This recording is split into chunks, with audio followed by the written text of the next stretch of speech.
Les ruego que abran sus Biblias en la primera epístola del apóstol Pablo a Timoteo, capítulo 1. Primera a Timoteo, capítulo 1. Hoy estamos iniciando una serie de sermones. Hoy hace 8 terminamos la serie de Cantar de los Cantares. Y vamos con la ayuda del Señor a iniciar esta serie expositiva de la primera carta del apóstol Pablo a Timoteo. Y vamos a poner esta serie aprendiendo a conducirnos en la casa de Dios.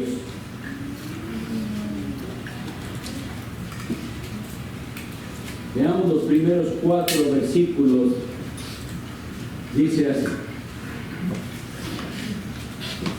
Pablo, apóstol de Jesucristo, por mandato de Dios nuestro Salvador y del Señor Jesucristo nuestra esperanza, a Timoteo, verdadero hijo en la fe, gracia, misericordia y paz de Dios nuestro Padre y del Señor Jesucristo y de Cristo Jesús nuestro Señor. Como te rogué que te quedases en Éfeso cuando fui a Macedonia, para que mandases a algunos que no enseñen diferente doctrina, ni presten atención a fábulas y genealogías interminables que acarrean disputas, más bien que edificación de Dios, que es por fe. Así te encargo ahora. Esta mañana vamos entonces a tener esta exposición introductoria a la carta. Lo que vamos a ver es el propósito entonces de esta carta y cómo es un encargo urgente. Lo primero que debemos recordar es qué es una epístola. A veces hasta usamos palabras de las cuales no sabemos el significado. Una epístola es una carta. ¿Quién la está escribiendo? El apóstol Pablo. ¿A quién se la está enviando? A Timoteo. Y estas cosas, aunque sencillas, es bueno aclararlas, porque a veces hasta en nuestra manera de hablar confundimos, y a veces la gente dice primera de Timoteo. No es correcto, porque Timoteo no fue el que escribe la carta. La carta fue escrita a o para Timoteo. La carta es de el apóstol Pablo para Timoteo. Entonces por eso decimos la carta a Timoteo. A veces decimos primera de Tesalonicenses, pero los tesalonicenses no escribieron carta, ellos recibieron la carta. Entonces es importante decir el de o el a para tener un buen entendimiento de lo que estamos hablando. Entonces es el apóstol Pablo, del cual leímos hoy hace 8 en Hechos capítulo 9, su conversión. Saulo de Tarso, perseguidor de la iglesia, que tuvo aquel precioso encuentro con Jesucristo, al cual Jesús le dijo cuando iba camino a Damasco: Saulo, Saulo, ¿por qué me persigues? No le dijo: Saulo, Saulo, ¿por qué persigues a la iglesia? ¿Por qué persigues a los creyentes? Jesús le dijo: ¿por qué me persigues? Jesucristo, cabeza de la iglesia, la cual es su cuerpo, vela lo que se haga con la iglesia como que se lo están haciendo a él mismo. Y él dice, Pablo, que él es apóstol de Jesucristo, por mandato de Dios, nuestro Salvador, y del Señor Jesucristo, nuestra esperanza. En el contexto que vivimos, en el cristianismo moderno, hace falta hacer una pausa para explicar el uso de la palabra apóstol y entenderlo como la Biblia nos enseña. La palabra apóstol, que en griego es apóstolos, realmente lo que significa es alguien que ha sido enviado con una tarea especial. Jesús, de todos los discípulos, escogió a 12 discípulos y los llamó apóstoles porque ellos eran enviados con una tarea especial. En ese sentido, la palabra apóstol solamente, el oficio de apóstol solamente se aplica a esos 12 que escogió el Señor y al apóstol Pablo. por la función que representan en el edificio completo que es la iglesia de Dios. Si nos imaginamos la iglesia como un edificio cuyo fundamento es el Señor Jesucristo, que es llamado la piedra angular, los apóstoles fueron los que establecieron la doctrina del Señor Jesucristo. Es decir, hicieron lo primero que se hace cuando se hace un edificio: establecer un buen fundamento. Y esa tarea se hace solo una vez. Ya el fundamento de este edificio llamado la iglesia está puesto. Entonces, en ese sentido, no puede haber más apóstoles. Si ustedes leen en el último libro de la Biblia, en el capítulo 21, versículo 14, dice que cuando habla de aquella Jerusalén, que es representación de la iglesia, una ciudad que desciende del cielo, dice que esa tiene un muro con 12 cimientos y sobre ellos los nombres de los 12 apóstoles del Cordero. ¿Cuántos apóstoles?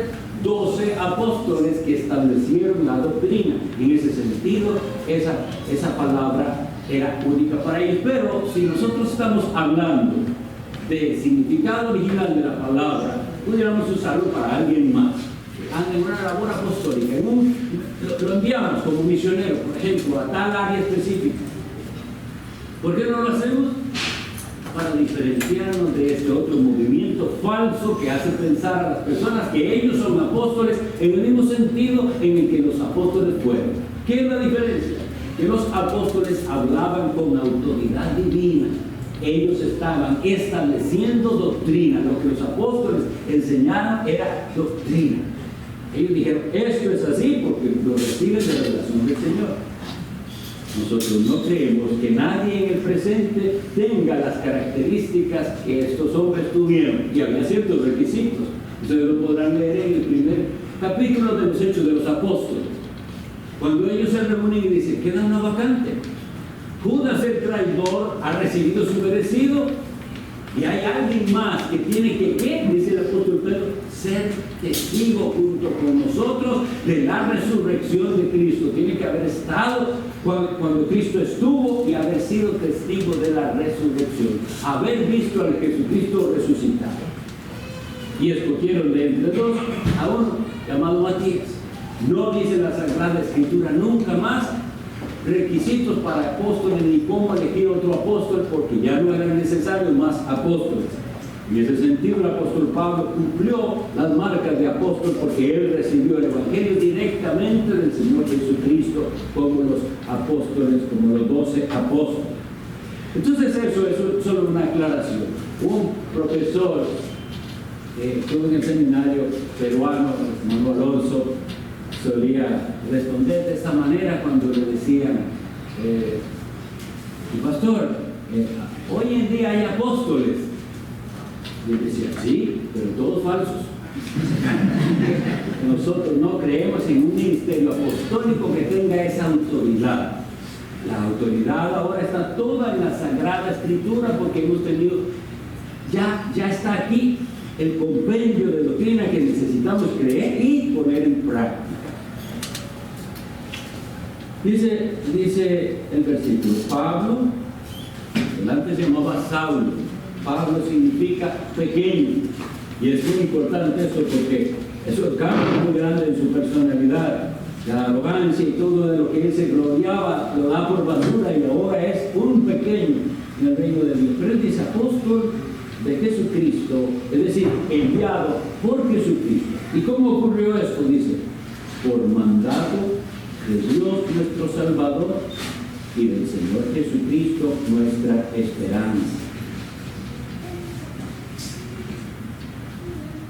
Nosotros tenemos que aprender y pedir al Señor la sabiduría para hacerlo, a ver el Dios Trino en todas partes de la Biblia. El Padre y el Hijo y el Espíritu Santo. No solo Dios Padre es Dios, no solo el Hijo es Dios, es Dios Padre, Hijo y Espíritu Santo. Y aquí vemos que hay un intercambio entre los títulos, porque ahora llama a Dios nuestro Salvador. Usualmente se habla del Hijo como nuestro Salvador. De hecho, eso es lo que dice el Evangelio de Mateo, capítulo 1, versículo 19, dice, pondrás su nombre, Jesús, y le dice la razón. ¿Por qué le pusieron Jesús? Porque Él salvará a su pueblo de sus pecados. Él es el Salvador. Entonces ahora aquí intercambia y dice, Dios es nuestro Salvador, y ahora llama a Jesucristo, al Señor Jesucristo, nuestra esperanza. No vuelve a recordar que el Padre es Señor, el Hijo es Señor, el Espíritu Santo es Señor, pero no son tres señores, sino un solo Señor. Y ahora nos dice que el Señor Jesucristo es nuestra esperanza. En Él está nuestra esperanza. Primera pregunta entonces, ¿es Jesucristo su esperanza? ¿Dónde está puesta su esperanza? ¿Y por qué usted tiene que tener a alguien en quien tiene esperanza? Porque viene el día final. El día final para usted cuando muera, el día del juicio final. Y en ese día usted necesita en quién refugiarse. Puede decir usted, en aquel día yo tengo esperanza en mi Señor Jesucristo, en mi Salvador. ¿Cómo vemos entonces? Dice que Dios el Padre, por mandato de Dios Padre y de Dios Hijo, es el enviado como apóstol. Pero tal cosa, ¿cómo se confirmó? De hecho, la segunda epístola a los Corintios es toda una defensa de su apostolado, y es lo que habla de los dones presentes en él. El Espíritu Santo precisamente confirma a este hombre como apóstol, dándole las marcas de un apóstol. La capacidad que tenían los apóstoles de hacer señales y prodigios en el nombre de Cristo se vieron también en el apóstol Pablo. ¿A quién le escribe? Versículo 2. Le escribe a Timoteo. Timoteo fue un joven al que el apóstol Pablo conoció en su primer viaje misionero. Eso lo podemos leer en Hechos de los Apóstoles, capítulo 16. Y como veremos después, pero les reseñan, la madre de este joven Timoteo y su abuela eran cristianas y le enseñaron las Sagradas Escrituras desde niño. Pero su padre era, dice la escritura, griego, por lo cual se quiere decir que era pagano, no era cristiano. Pablo toma a Timoteo como un colaborador de su equipo misionero. Esto lo pueden leer en Hechos de los Apóstoles, capítulo 17, versículo 15. Y era uno entonces de su equipo misionero. Por ejemplo, vemos que Pablo envió la carta a Corinto con Timoteo. Era Timoteo el que la llevaba. Y que Timoteo estaba con Pablo cuando se escribió la carta a los romanos. Vean ahí, al inicio del Romano dice que él junto con Timoteo envía esa carta. Romanos, a la de los filipenses, a la de los colosenses, a la de los tesalonicenses. Timoteo estaba con Pablo en todas esas ocasiones enviando esas cartas. Y ahora vamos a ver una bella descripción de cómo define a Timoteo. Pero primero, brevemente, ¿por qué le escribe? Lo vemos también en lo que le dice. Y de eso se va a tratar toda la epístola, toda la carta. Vamos a ir meditando en ella detenidamente. Que el apóstol Pablo se entera de ataques contra la iglesia en Éfeso. Porque le dice, por eso es que lo dejé en Éfeso. Hay ataques doctrinales, descuidos en la conducta de los cristianos. Parece que no saben cómo comportarse como cristianos, y entonces es necesaria esta carta. A Timoteo le llama Pablo verdadero hijo en la fe. Esto es una bendición muy grande, prometida por Cristo a los suyos. Jesús le dijo a sus discípulos, el que por mí dejare padre, madre, mujer, hijos, si eso es lo que le corresponde, va a recibir eso y mucho más. Bueno, un hombre como el apóstol Pablo, que por la labor misionera y por la clase de ministerio que tenía, él prefirió nunca casarse, para andar de acá para allá con mayor libertad, con sus largos viajes. Dios le concede no tener hijos engendrados físicamente, pero muchos hijos en la fe. Y a este le llama verdadero hijo en la fe. Hay una gran bienaventuranza de ser madre o padre espiritual para otros. Pregunto, ¿tiene usted a alguien o desea algún día tener a alguien al que usted pudiera decir, a este yo lo encaminé, a este yo le enseñé los primeros pasos del cristianismo? Porque vivimos en una cultura tan egoísta que lo único que importa en el cristianismo de algunos es recibir. Y vengo a sentirme bien, y qué bien, me gustó lo que hicieron, pero no parece haber deseo de participar. En el cristianismo verdadero usted tiene deseo de engendrar hijos para Dios. Y eso es algo metafórico, obviamente. Es Dios el que da el nuevo nacimiento. Pero entonces tenemos personas a las que yo digo, yo me recuerdo cuando él llegó a la iglesia y comencé a hablarle, a encaminarlo y a mostrarle lo que Dios me había enseñado a mí. Cómo leer la Biblia, cómo perseverar en la oración. Y le llamaba y estaba atento. Y cuando faltaba, veía, hermano, ¿por qué faltó? Hermana, ¿anda todo bien? Tiene que haber en nosotros un deseo como el del apóstol Pablo de tener hijos en la fe. No es el cristianismo egoísta como el de hoy en día. Por eso es que la gente prefiere ahora, decía ayer en la conferencia, no casarse por puro egoísmo. Porque la vida del soltero es para sí mismo, todo para mí. Viajar, comer, hacer, pero todo es yo. Esta actitud paternal y maternal que también es posible es guiar a otros y cuidar de esos otros. No podemos simplemente ver a alguien nuevo y decir, y después ya no lo vemos más, y qué raro, lo volvió. No puede haber esa indiferencia, tiene que haber un corazón paternal, maternal, o, si queremos decir, de hermanos. Pero él le llama hijo, verdadero hijo en la fe. Ahora bien, en general, los más que realizamos esa función paternal somos los ancianos, los pastores de la iglesia. Eso es lo natural. Pero a veces las personas quieren el cariño y la protección paternal, igual como en las casas. Quieren a papá para que les dé todo y para que los cuide y les mande pero no para obedecer. La paternidad lleva en sí misma un nivel de autoridad. Así que aprenderemos en esta epístola también lo que Dios dice, no lo que dice el hombre, sino lo que Dios dice de ese respeto a los que Dios pone en autoridad sobre nosotros. Usted tiene una persona a la que puede llamar padre espiritual, no solo le debe respeto, sino obediencia siempre y cuando le hable con la palabra de Dios. La conducta de Timoteo, al que él llama aquí verdadero hijo en la fe, quisiera leer lo que dice Pablo de él cuando escribe a los Filipenses capítulo 2 versículo 19 en adelante. Dice así: espero en el Señor, que está escribiendo a los Filipenses capítulo 2 versículo 19, dice el apóstol Pablo: espero en el Señor Jesús enviaros pronto a Timoteo, para que yo también esté de buen ánimo al saber de vuestro estado. Oigan eso, pues a ninguno tengo del mismo ánimo y que tan sinceramente se interese por vosotros, porque todos buscan lo suyo propio, no lo que es de Cristo. Pero ya conocéis los méritos de Él, que como hijo a padre ha servido conmigo en el Evangelio. Se espera que los hijos sirvan a los padres.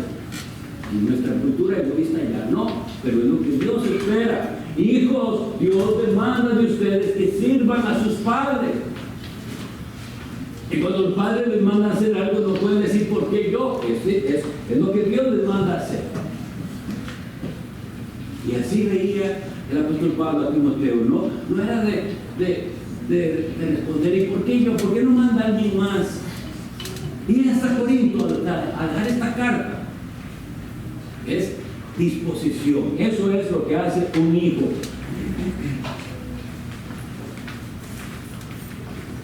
Nosotros debemos entonces aprender a considerar a otros padres de la fe.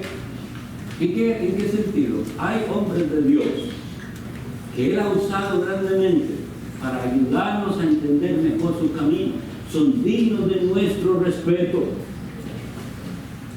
Nosotros debemos evitar en la iglesia toda especie de rivalidad o competencia. Hay que darle honor a quien honor merece. Y vean que trabajó con él en el equipo misionero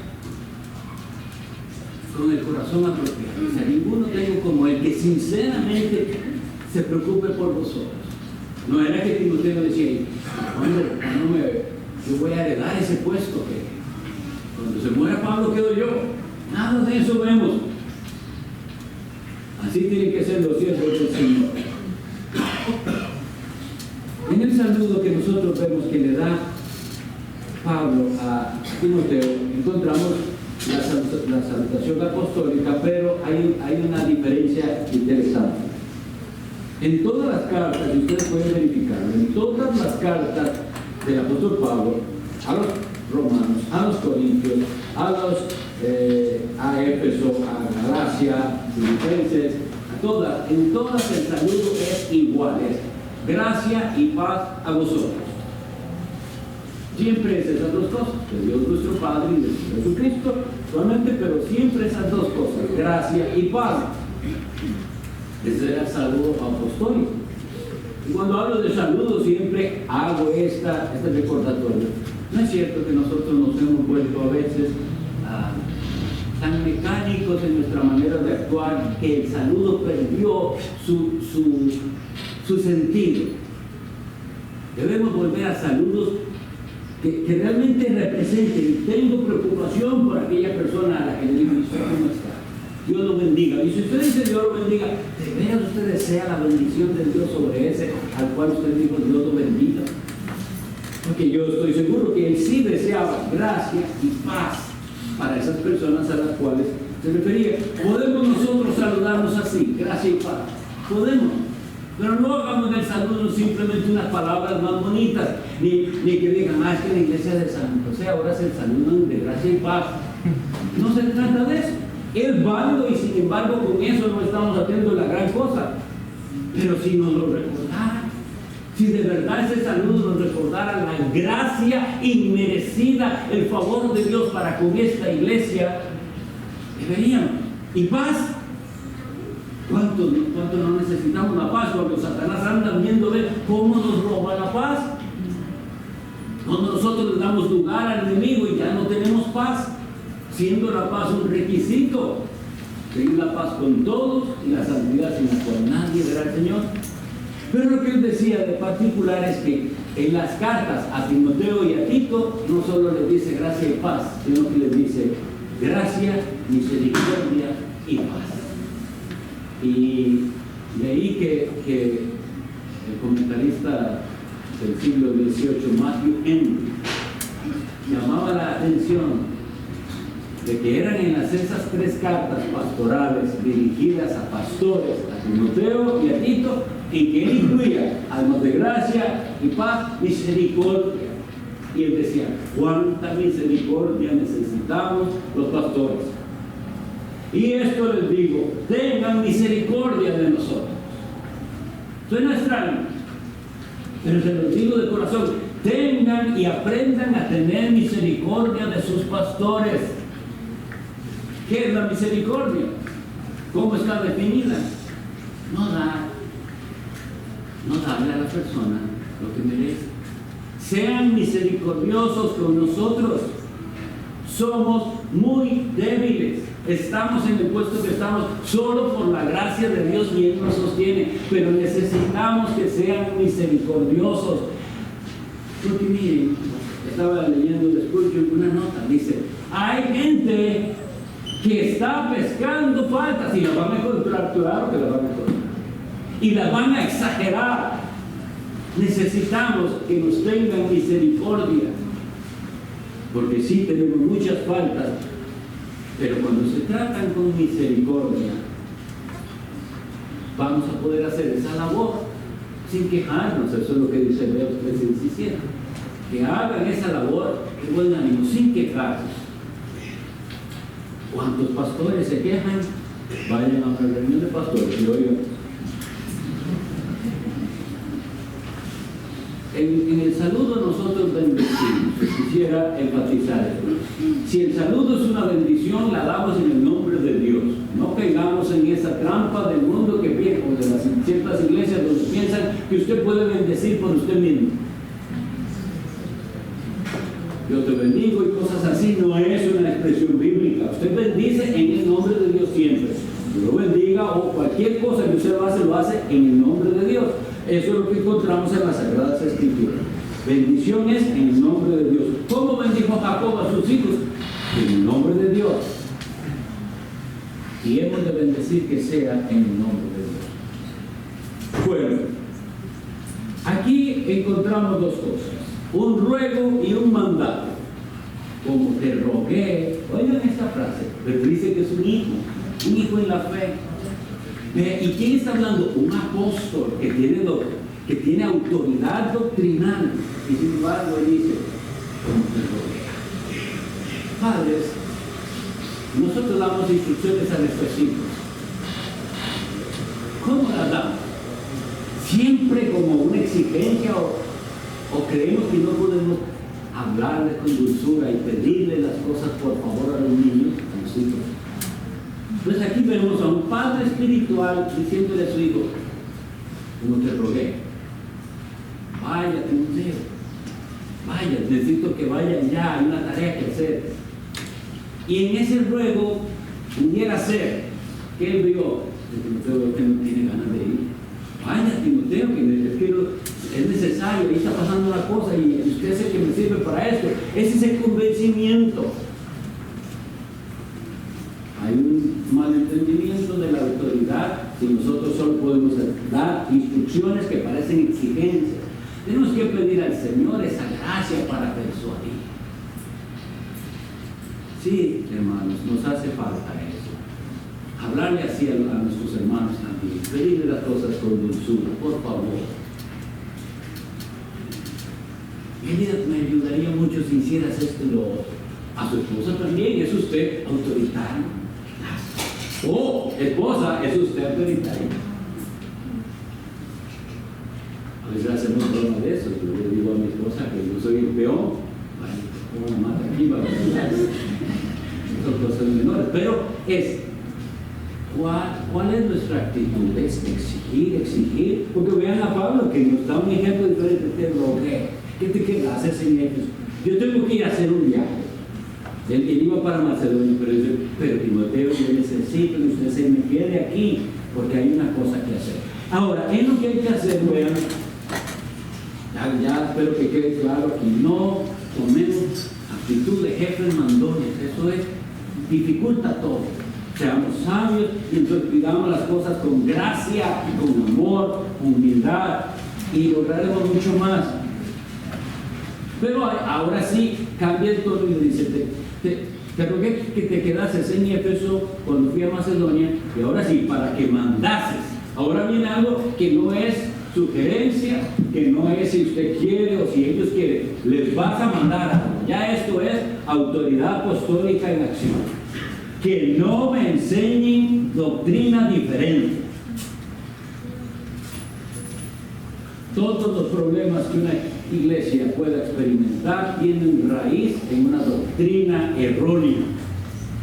Y la gravedad de esos problemas está ligada a qué tan esencial es esa doctrina. Porque sí, claro que va a haber errores en iglesias, y las iglesias pueden tener comprensiones equivocadas de ciertas doctrinas, pero que ciertas doctrinas no son esenciales del Evangelio.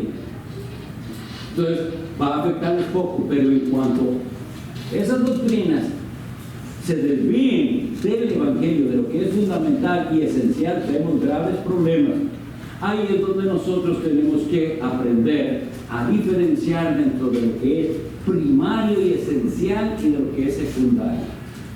Cuando hablo de esto, de secundario, hago una aclaración porque algunas personas piensan que cuando hablamos de doctrinas secundarias es como que hay partes de la Biblia que no nos importan mucho. No es así. Toda doctrina, de hecho Jesucristo dice, nadie puede llamar a un mandamiento pequeño. El que llame a un mandamiento pequeño, pequeño será llamado él en el reino de Dios. Todos los mandamientos son importantes, pero hay prioridad entre las doctrinas. Tanto que en 1 Corintios 15:3, cuando él usa esa frase, porque primeramente os enseñé, y habla del Evangelio, que incluye la venida del Hijo de Dios en carne, su muerte, su sepultura y su resurrección. Él dice, esa palabra, primeramente, significa que eso es primero en importancia. Hay muchas otras cosas que tenemos que aprender, pero el Evangelio es lo más importante de todo. Pero él dice, ahora si les vas a mandar, no les vas a ir a rogar a estos que están enseñando otra doctrina, les vas a mandar que no presten atención a fábulas, genealogías interminables, que acarrean disputas más bien que edificación de Dios, que es por la fe. Y ahora sí le dice, tú te encargas. Eso es un encargo que te estoy haciendo.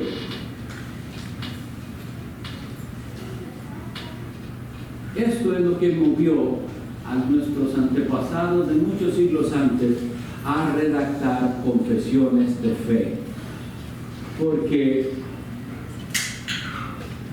ya no era suficiente decir, ¿y qué creen los cristianos? Los cristianos creen la Biblia, así, pero es que aquellos también dicen que son cristianos y que también creen la Biblia, pero no creen como ustedes. Entonces hace falta saber qué es lo que usted cree y por qué lo cree así. Un apoyo bíblico hacia las cosas que usted cree. Y esto es desde antiguo, ¿verdad? Me gusta recordarles el ejemplo de los cristianos perseguidos de la Edad Media, que se llamaron los valdenses. Uno de ellos, había más, pero los valdenses fueron perseguidos, y cuando ellos hacen su confesión de fe, esta parece que data como, yo no tengo datos exactos, pero dicen que por ahí de 1120, este es el siglo XII. Y cuando ellos inician su confesión de fe, lo primero que dicen es esto: nosotros aceptamos, reconocemos los 12 artículos del así llamado símbolo de los apóstoles. Es decir, ya ha estado en el siglo III o IV el credo apostólico. Y ellos vienen y dicen, vamos a partir de ahí, eso que dice ese credo, nosotros lo creemos. Pero tenemos más cositas que decir al respecto. Y comienzan a redactar qué es lo que ellos creen de esto, de la salvación. Tenían que decirlo. Y entonces, los creyentes lo hicieron por siempre decir qué es lo que creemos y por qué es que lo creemos. Cuando ustedes oigan que nosotros hablamos de confesión de fe, si usted tiene dudas, vaya y revise si eso que nosotros estamos diciendo es conforme a la Biblia o no, porque de eso es lo que se trata, una confesión de fe. Confesamos nuestra fe sobre tal doctrina porque eso es lo que enseña la Biblia. Algunos pensaron, por ejemplo, en el siglo XVI, que las doctrinas de la Reforma Protestante eran doctrinas nuevas. Y parecía que sí. ¿Por qué parecía que sí? Porque la Iglesia Católica tenía 1000 años de reinado. Entonces, cuando usted viene con la verdad de la palabra de Dios, es algo nuevo. Parece nuevo, pero no es nuevo. El profeta Jeremías, capítulo 6, versículo 16, dice: paraos en los caminos, preguntar, mirar y preguntar. O sea, usted se detiene y dice, ¿cuáles son las sendas antiguas? Dice ese profeta.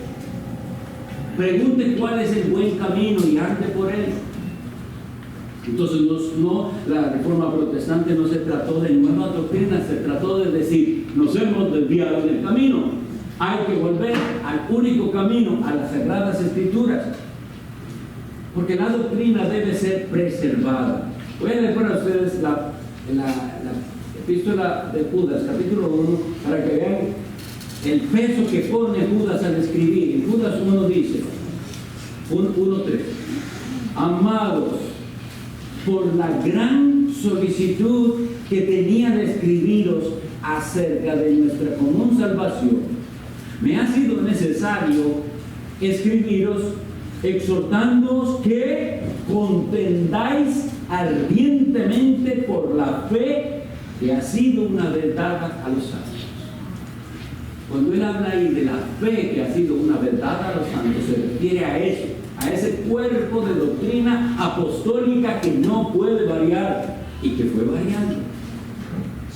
Muchas advertencias hay en el Antiguo, desde el Nuevo Testamento, de que las iglesias se iban desviando. Leamos Gálatas 1 y veremos cómo se asombra el apóstol Pablo y dice: pero estoy asombrado, me tienen asombrado que ustedes tan pronto se desvíen del camino. Es un Gálatas 1. Y hoy estamos en una situación muy triste, porque hay muchos que llevan el nombre de cristianos y realmente no conocen la doctrina cristiana.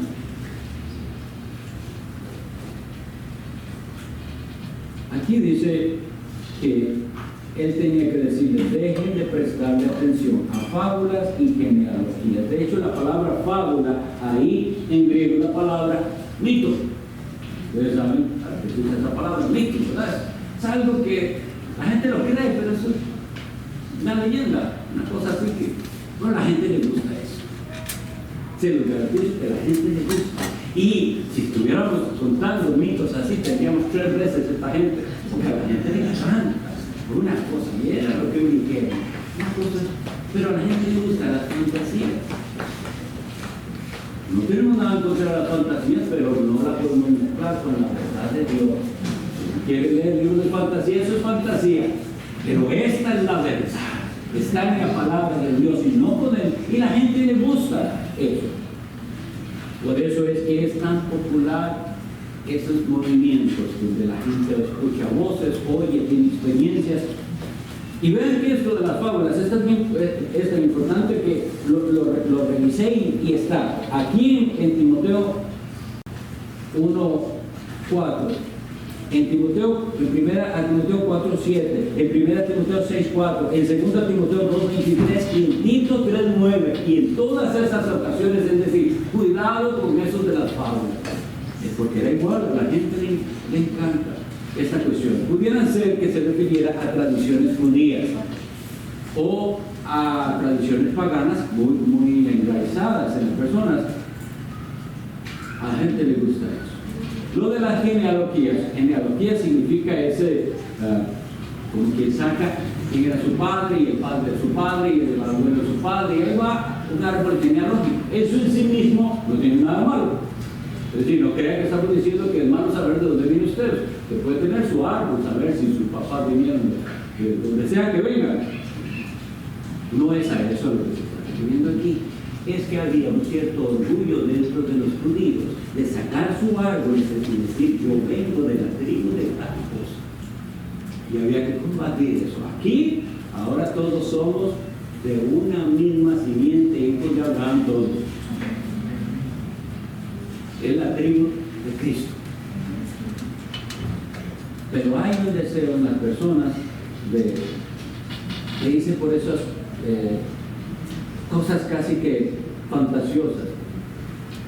Otra manera en la cual ha caído la iglesia eso con respecto a esas genealogías o cosas antiguas es la ordenación episcopal. Brevemente les comento para que algún día, si lo escuchan, entiendan. En la Iglesia Católica se cree que hay una sucesión de obispos, también de papas, hasta el apóstol Pedro, y que el apóstol Pedro da a los obispos esa capacidad de ordenar a otros obispos y así.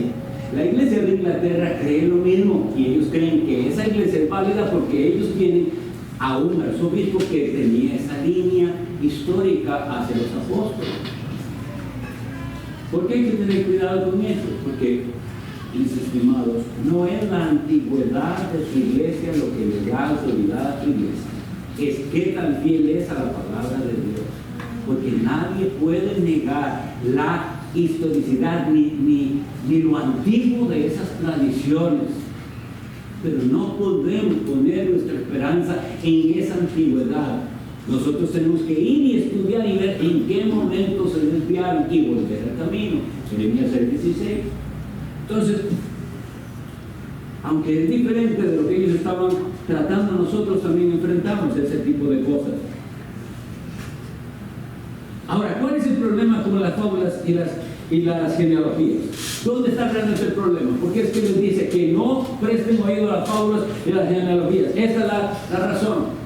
Esas fábulas y genealogías interminables lo desenfocan a usted en Cristo. Vea a Cristo y vea la cruz de Cristo. Eso es lo que quiere decir el apóstol Pablo. No oiga otras cosas, no se desvíe por otra cosa. Y nos da la razón. Porque dice, eso acarrea disputas en lugar de edificación. La edificación, es decir, la construcción del edificio de Dios, es por fe. Y entonces, y concluyendo, puedo hacer una serie de advertencias. Hay, hermanos, oportunidad para disputas válidas, doctrinales, pero muchas son inválidas. No es necesario meterse en discusiones con otros hermanos. La mayoría de ciertas discusiones doctrinales que se dan son poco provechosas. Nosotros vamos a estar unidos con nuestros hermanos de cualquier denominación en el Evangelio.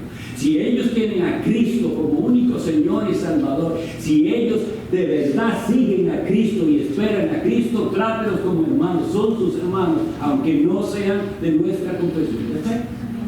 Eso es lo que tenemos que tener bien claro y no entrar en contiendas con personas de otras partes, porque ¿qué es lo que genera esto? Disputas, pleitos, no son necesarios. Ahora, si el problema es central y es el Evangelio, ahí contienda ardientemente por la fe. No. Nada ni nadie me puede llevar a Dios, solamente su Hijo Jesucristo. Si hay otra cosa de eso, ahora sí es cierto que le digo, voy a pararlo como Pablo le dice, mándeles que no escuchen nada de eso. Hoy en día hay montones de fábulas, uso de términos. Ahora, oye, los que andan hablando en hebreo y diciendo las palabras y que no, que usted no puede decir tal cosa porque en hebreo eran. Ay, qué triste, ¿verdad? ¿Cómo se va a desviar usted por una cosa así? ¿Cómo se pronuncia el nombre de Dios? ¿Cómo se pronuncia Jesús, que Mesías y todo? Eso no es lo importante, ¿no? No es importante cómo usted pronuncia el nombre de Dios o los nombres de Dios. Es que usted lo conozca a Él y entienda lo que esos nombres significan. Nosotros entonces no nos desviamos por ahí. Pero le pregunto, ¿cuál es su actitud al hablar de la Biblia? Porque todos necesitamos aprender. Todos estamos aquí, es discípulos, enseñados por Cristo. Y necesitamos ser humildes y decirle, Señor, posiblemente yo hay muchas cosas de las que estoy equivocado. Enseña. Esa tendencia está en el mundo de querer escuchar nuevas posturas, para esas palabras de Dios nuevas. ¿Por qué? ¿Por qué es que les da eso? Porque no es suficiente para ellos la Biblia. Parece que Cristo y la obra de Cristo no es suficiente para ellos. Pero Cristo está construyendo su iglesia, porque lo prometió, edificaré mi iglesia. Hermanos, cuando pasamos por tragedias y las cosas no salen en la iglesia o lo que sea, recordemos, no es nuestra iglesia, es de Cristo. Y Él dijo, edificaré mi iglesia, es de Él. Él la va a edificar, a pesar de nosotros. Cristo está construyendo su iglesia y debe verse ese avance. Debe verse. Pero para que se vea ese avance en la iglesia de Cristo debe haber un avance personal. ¿Está usted avanzando? Porque aquí lo que dice la frase es, en lugar de eso lo que se necesita es edificación de Dios, que es por fe. Edificación, construir. ¿Está usted construyendo? ¿Cómo está construyendo? Y para que usted construya correctamente, tiene primero que conocer a aquel que es el fundamento de la iglesia de Dios, Jesucristo, cabeza de la iglesia. Y Él pide, entusiasmémonos entonces, porque Dios nos dejó esta carta en la cual Él nos va a enseñar cómo conducirnos en su casa. No es nuestra casa, es la casa de Dios. Pero lo más importante es eso. ¿Le conoce usted a Él, al dueño de la casa? A través de estas predicaciones Dios nos muestre con claridad la gloria de su Hijo y la belleza de la iglesia que anda ordenadamente. Vamos a orar.